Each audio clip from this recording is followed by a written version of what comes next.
What does it mean to be called crazy in a crazy world?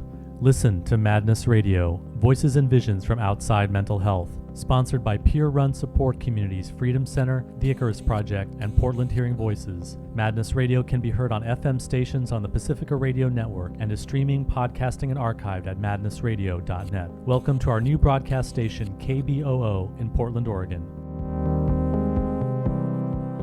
Thanks for joining us today on Madness Radio. This is your host, Will Hall. Today our guest is Joanna Moncrieff. She is a senior lecturer at the University of College London. She's a practicing psychiatrist with the National Health Service and the co-chair of the Critical Psychiatry Network. Joanna is the author of the new book out in paperback, The Myth of the Chemical Cure, A Critique of Psychiatric Drug Treatment.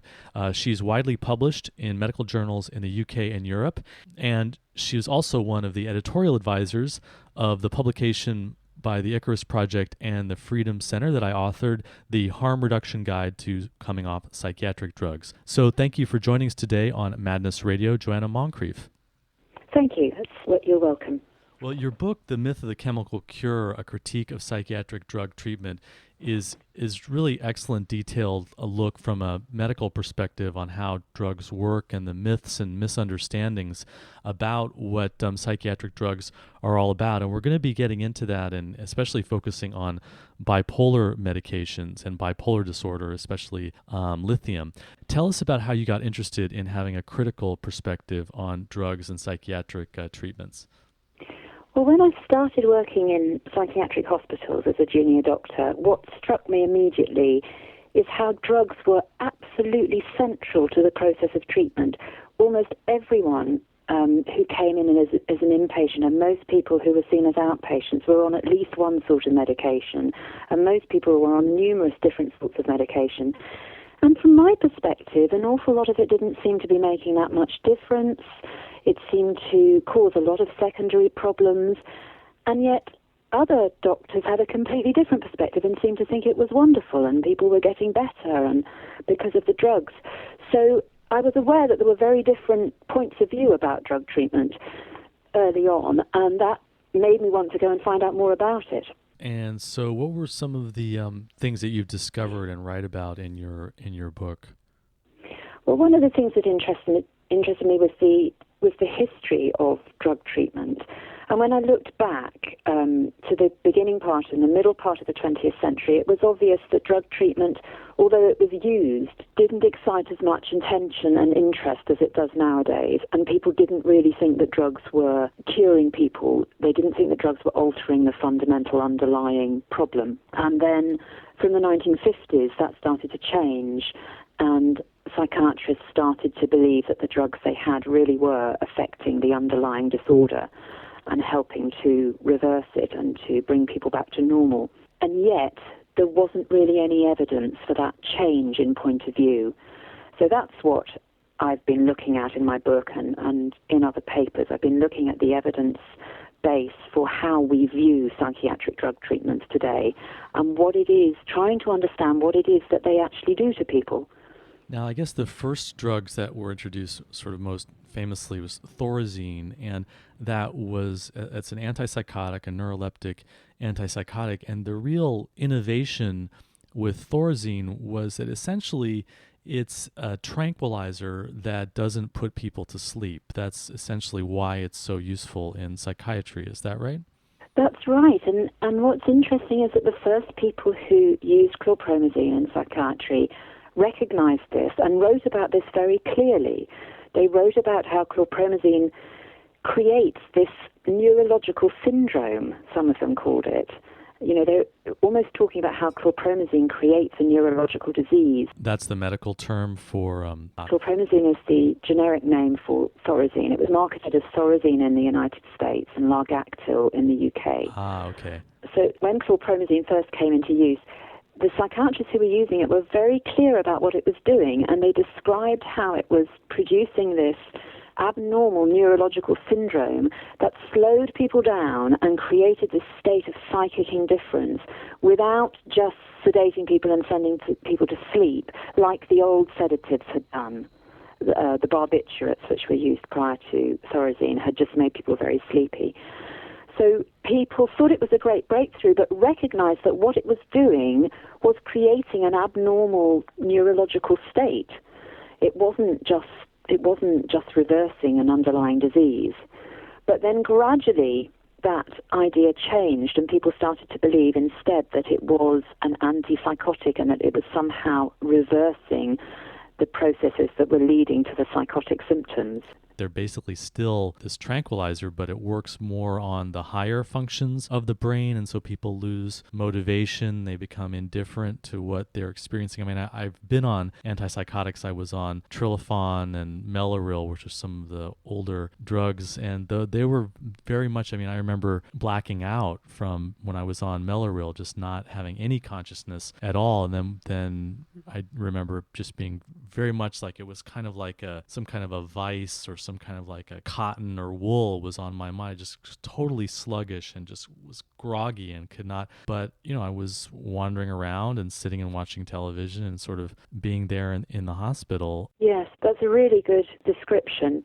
And they also seem to slow people down physically and cause physical restriction. They slow down movement. Essentially, the older antipsychotic drugs cause a mild state of Parkinson's disease. We know that if you give high enough doses, they cause obvious Parkinson's disease-like symptoms. People get very stiff. And what I think is happening at lower doses is that they're causing milder symptoms of Parkinson's disease, which is a slowing up of movement, a feeling of restriction, both physical and mental. Very much like a tightening or a gripping of the body, and you see people who are on high doses, they look, and that's I think where the term the Thorazine shuffle comes in, because you have this kind of like very stiff walk because you're no longer free. Your muscles have been tightened up. And when you say Parkinson's disease, tell us a little bit about that. Yes, well, Parkinson's disease is a neurological disease which is caused by a deficit of dopamine in the brain. There's not enough.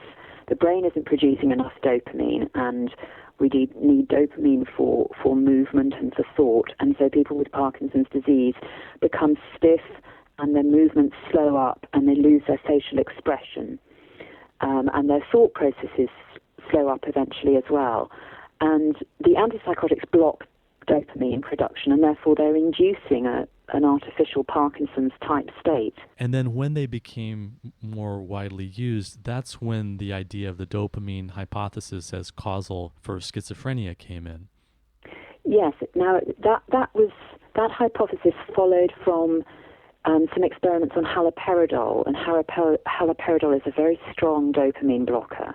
And when it was identified that haloperidol was working by blocking dopamine receptors, then people leapt to the conclusion that the underlying cause of schizophrenia must be overactivity of these dopamine receptors or the dopamine system. So there was an assumption that the drugs must be working by curing the underlying problem, whereas what I've been trying to say is that it's obvious that they produce this artificial state of, as you've described really well, this state of restriction. And it sounds like previously to the introduction of the psychiatric drugs, there were much more psychological understandings of what schizophrenia is all about, and then the drugs sort of ushered in an era of seeing things strictly in terms of chemical imbalances and biological disorders of the brain and such. Yes, I think prior to the 1950s, there was a social psychiatry movement. Psychoanalysis was very influential in the United States. But there's always been a tendency within psychiatry to want to find biological causes and biological explanations for mental disorders. So that's always been there, but it was given a really great boost by the introduction of these drugs, because psychiatry could then present itself as having medical treatments the same as the rest of medicine. It could present itself as doing the same sort of thing, giving people drug treatments to treat specific conditions, supposedly. So when these neuroleptics were introduced, and then there was this theory that was developed that dopamine was the problem behind why people had schizophrenia, that became really widespread in psychiatry and kind of became the ruling theory about what schizophrenia is all about. Now today, Is that still believed, or because there's been a tremendous amount of research that's never been able to show that that's actually the case? People in the psychiatric community, psychiatrists and researchers, again seem quite convinced that there is a dopamine abnormality underlying the symptoms of psychosis.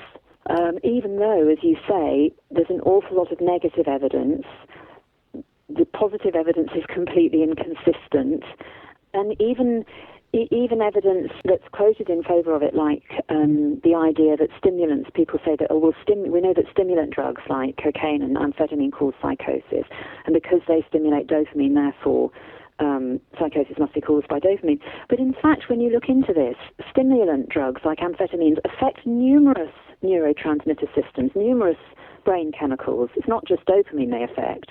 And so we don't even know that stimulants-induced psychosis is attributable to dopamine, let alone other episodes of psychosis. So essentially the idea that there's a biochemical imbalance behind schizophrenia really came looking backwards on saying, well, these drugs seem to be working, so therefore it must be the drug action dealing with the underlying disease, but in fact that's not what's going on. Yeah, that's exactly what happened. So the theory is already based on an assumption that if the drugs do something, they must be curing a disease. They must be working on the cause of the disease, the cause of the symptoms. And I often give, when I talk about different ways of understanding what psychiatric drugs do, I often give the example of alcohol and social anxiety. That we know that alcohol can be helpful for people with social anxiety, but that's not because they have an alcohol deficiency. That's because the state of intoxication that alcohol produces is characterized by a bit of social disinhibition, which can be useful if people are very socially anxious.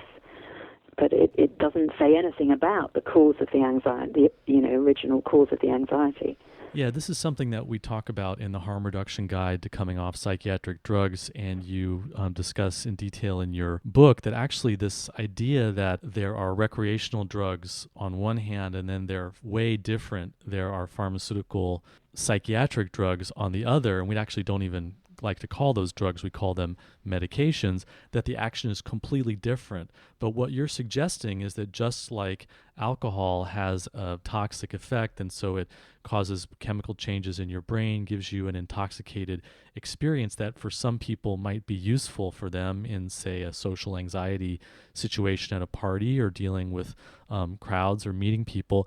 The same kind of dynamic takes place with psychiatric drugs, that they change consciousness, they intoxicate you, they work in similar kinds of mechanisms of disrupting brain chemistry, and then the effects may or may not be useful based on the intoxication. Is that a fair way of kind of assessing this? Absolutely. That's a very good way of putting it.